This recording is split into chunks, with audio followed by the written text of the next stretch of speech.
Selamat pagi adik-adik, selamat berjumpa lagi dalam pembelajaran yang kedua ini, mata pelajaran pendidikan agama Katolik untuk kelas 9. Dan Ibu berharap kalian semua, kita semua dalam keadaan sehat walafiat. Meskipun kita dalam situasi yang cukup sulit karena pandemi COVID-19 ini. Nah adik-adik, adapun materi kita di pagi hari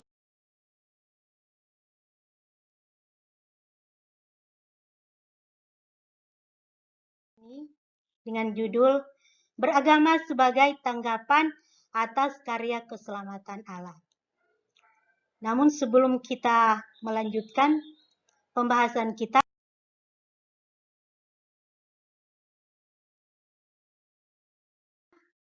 marilah terlebih dahulu kita berdoa, doa pembukaan. Dalam nama Bapa dan Putra dan Roh Kudus. Amin. Ya Allah, Bapa pencipta semua umat manusia dan alam semesta, Engkau mengendaki semua umat manusia bahagia dalam rumah-Mu. Sudilah Engkau membimbing semua putra-putrimu, meskipun dengan cara dan tempat yang berbeda-beda. Bantulah kami untuk lebih memahami dan menghayati ajaran agama dan menjadikannya sebagai pedoman hidup sehari-hari, agar dapat memperoleh keselamatan sekarang dan selama-lamanya. Demi Kristus Tuhan dan pengantara kami.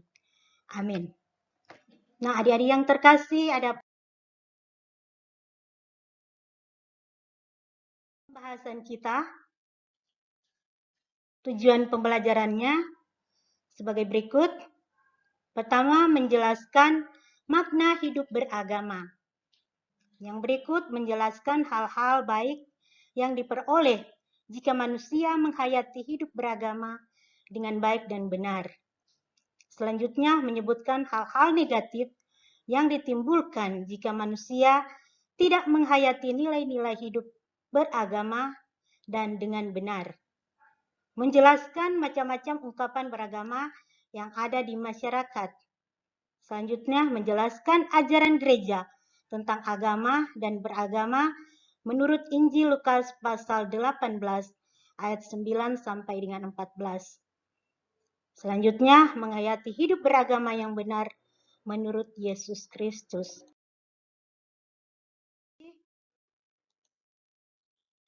Apa arti beragama dan beriman?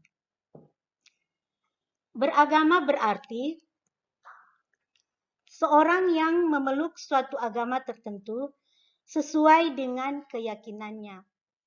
Sedangkan beriman artinya seorang yang mempunyai iman atau menaruh kepercayaan kepada Sang Pencipta yang diyakininya. Jadi, apakah bedanya antara beriman Kristiani dan beragama Kristiani, Katolik atau Kristen? Beriman Kristiani artinya menaruh percaya kepada Yesus. Sedangkan beragama Kristen atau Katolik contohnya memeluk agama Kristen Katolik. Dan apa alasan-alasan manusia menganut agama? Adapun alasan yang pertama, untuk menemukan jawaban. Manusia sering menghadapi berbagai pertanyaan yang sulit dipecahkan oleh kemampuan akal budinya. Ada banyak pertanyaan yang berkaitan dengan hidup manusia itu sendiri. Seperti, dari mana manusia berasal? Mengapa ada penderitaan atau bencana di dunia ini? Kemana manusia sesudah ia mati? Dan lain sebagainya. Alasan yang kedua, untuk mencari perlindungan.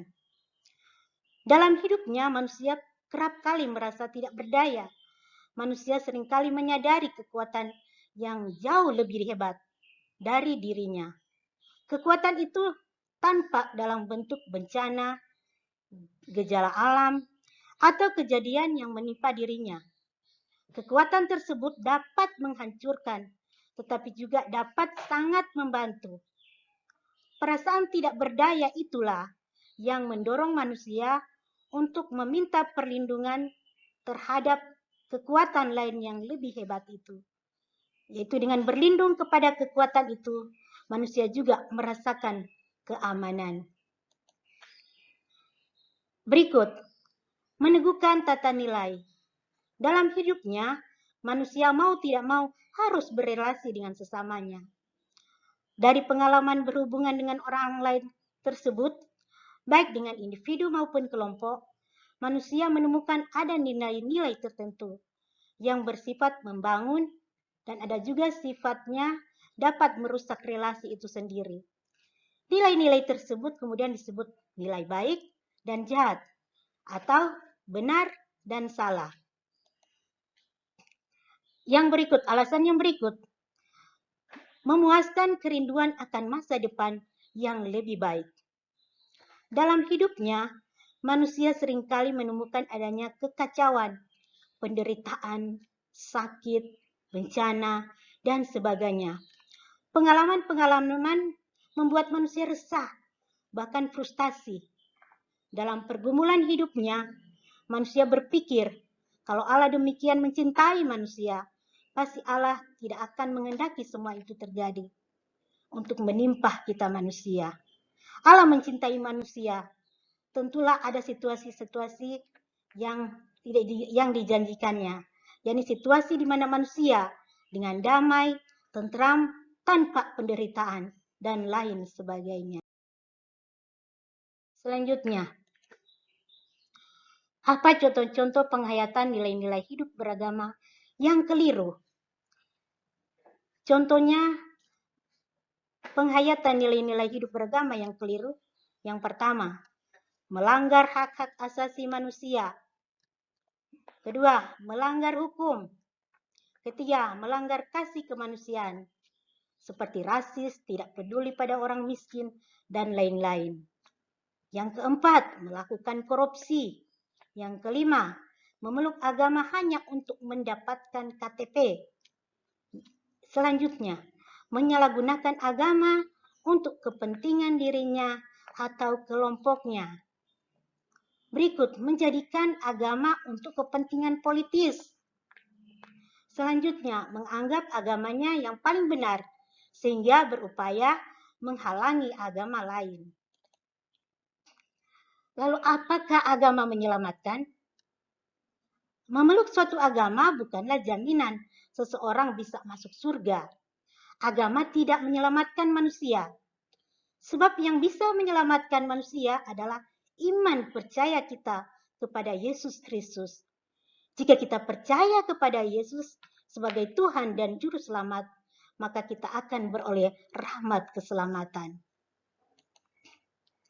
Lalu bagaimana kita hidup beragama dengan benar?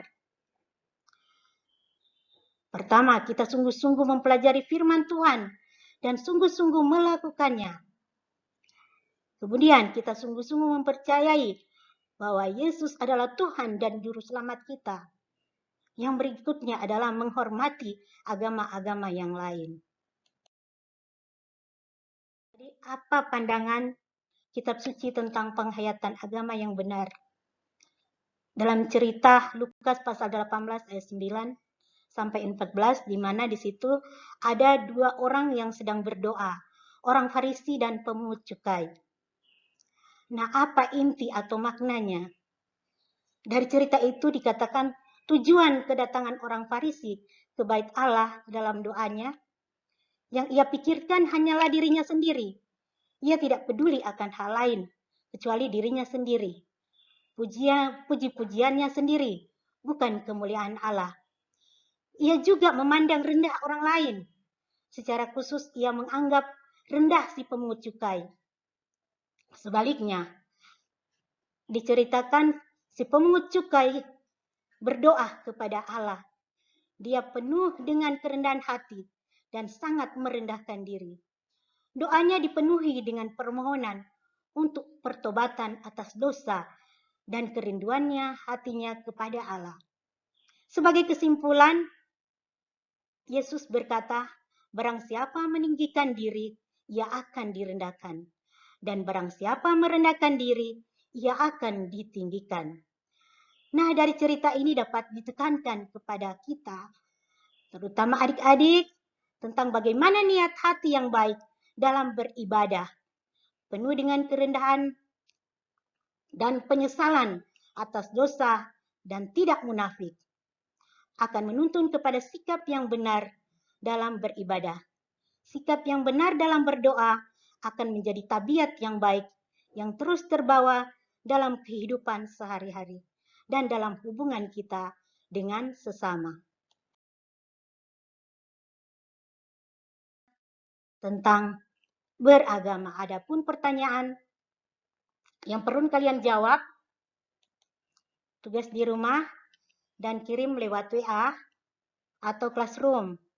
Pertanyaannya yang pertama, apa arti beragama dan beriman?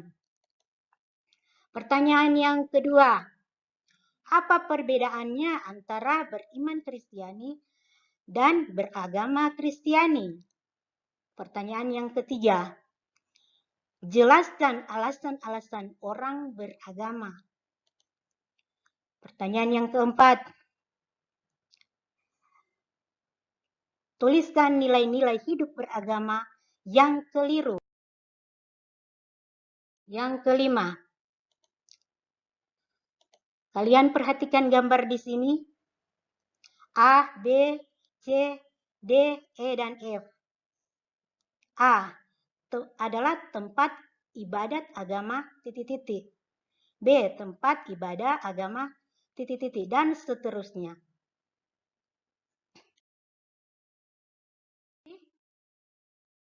Sampai di sini dulu pembahasan kita. Adapun hal-hal yang perlu kalian perhatikan, 5 hal yang penting untuk mencegah COVID-19. Yang pertama, sesering cuci tangan pakai sabun. Yang kedua, tetap tinggal di rumah. Yang ketiga, jaga jarak dan hindari kerumunan. Yang keempat, tidak berjabat tangan. Yang kelima, pakai masker. Dan bila sakit, harus berobat. Dan jika berada di luar rumah juga, gunakan masker. Nah, adik-adik, marilah kita tutup pembahasan kita dengan doa penutup dengan kita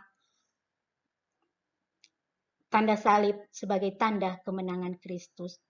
Dalam nama Bapa dan Putra dan Roh Kudus. Amin. Sekian, terima kasih. Tuhan memberkati. Bye-bye.